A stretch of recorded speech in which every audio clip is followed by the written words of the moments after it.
Shalom dan selamat pagi Bapak Ibu Saudara. Kita akan bersama-sama merenungkan firman Tuhan di hari Senin ini sebelum kita menjalani aktivitas kehidupan hari ini. Mari kita berdoa terlebih dahulu. Bapa Surgawi, terima kasih untuk hari yang baru. Terima kasih untuk kehidupan yang masih Tuhan percayakan. Kami hendak mendengar firman-Mu berbicara. Kami siap mendengarnya. Dan tolonglah supaya hidup kami dalam tuntunan firman-Mu sehingga hidup kami dapat memuliakan-Mu. Kami sambut dengan penuh rasa syukur firman Tuhan ini dalam nama Tuhan Yesus. Amin. Kita baca kitab Yeskiel 42 ayat 14 yang mengatakan demikian. Kalau para imam masuk ke tempat kudus, mereka tidak akan keluar ke pelataran luar sebelum mereka menanggalkan pakaian mereka di sana yang dipakainya waktu menyelenggarakan kebaktian. Sebab pakaian-pakaian itu adalah kudus. Mereka harus memakai pakaian yang lain, barulah mereka boleh datang ke tempat umat Tuhan. Ya Bapak Ibu Saudara yang dikasihi Tuhan, ini adalah penglihatan yang Yeskiel peroleh dari Tuhan, yang intinya adalah agar Yeskiel sebagai imam dan umat menjaga kekudusan Allah di bait sucinya. Untuk menjaga kudusnya pelayanan kepada Allah, para imam diberi tempat khusus yang namanya bilik-bilik kudus. Letaknya di pelataran luar sama dengan bilik-bilik bagi umat. Itu bisa kita baca di ayat 17. Lalu untuk apa bilik-bilik bagi imam itu?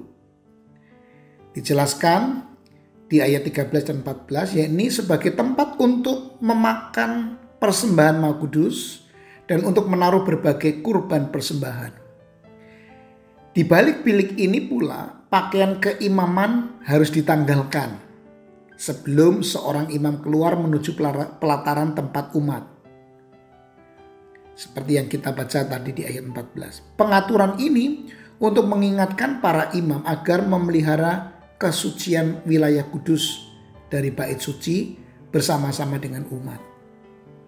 Sedangkan di ayat 15 sampai 20 kita melihat kembali kesempurnaan Allah yang nampak pada ukuran tembok bagian luar yang berbentuk kubus mengelilingi bait suci, dan tembok itu berfungsi sebagai pemisah antara yang kudus dan yang tidak kudus. Jadi keseluruhan penglihatan akan bait suci beserta ukuran-ukurannya ini Bapak Ibu Saudara memang dimaksudkan untuk suatu pembaruan yang dirancang oleh Allah bagi umat Israel. Allah menghendaki kemurnian, tidak ada cacat celah. Dan Allah hendak memurnikan umat Israel yang telah cemar oleh dosa dengan memulainya di tempat kediaman Allah. Karena disitulah semua orang dapat datang menghadap kepada Allah, baik umat maupun imam. Jadi secara singkat, Allah sangat menekankan kekudusannya dan Allah ingin umatnya termasuk para imam, para pelayan Tuhan menjaga kekudusan Allah.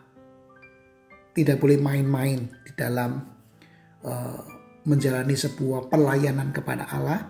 Karena itu juga akan menjadi sebuah kesaksian bagi bangsa-bangsa lain yang boleh datang untuk menyembah kalau mereka, para pimpinan, para pemimpin umat sungguh-sungguh menjaga kekudusan Tuhan. Nah, Bapak Ibu Saudara, mungkin di antara Bapak Ibu Saudara sudah terlibat di dalam pelayanan gerejawi. Baik sebagai seorang hamba Tuhan, sebagai seorang penatua, sebagai seorang aktivis, sebagai pengurus komisi dan lain sebagainya, termasuk juga khususnya para pelayan ibadah di gereja.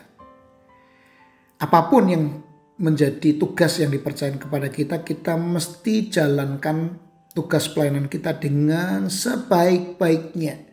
Kita tidak boleh menganggap remeh, enteng, karena Apa yang kita lakukan ini harus betul-betul mencerminkan kekudusan Tuhan. Harus mencerminkan kesempurnaan Tuhan. Maka kita perlu mempersiapkannya dengan baik. Kiranya kita sebagai para pelayan Tuhan, jemaat yang juga terlibat di dalam melayani Tuhan, pelayan-pelayan Tuhan di gereja, terus menjaga hidup yang benar, yang kudus, karena Allah adalah kudus. Mari kita berdoa. Tuhan, terima kasih untuk gambaran yang jelas pada pengaturan di bait suci. Ada bilik-bilik bagi imam, bagi umat.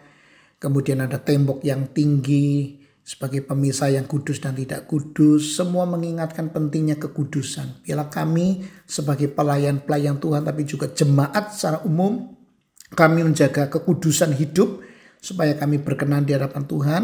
Dan kami boleh menjadi kesaksian bagi dunia tentang Tuhan yang kudus, sehingga mereka boleh datang kepada Tuhan dan menyembah Tuhan. Berkati kehidupan kami sepanjang hari ini, kami bisa menjalani hidup kami dengan baik dan menjadi berkat bagi orang-orang lain di sekitar kami. Dalam nama Tuhan Yesus kami berdoa, kami bersyukur kepadamu. Amin. Tuhan Yesus memberkati Bapak Ibu semuanya.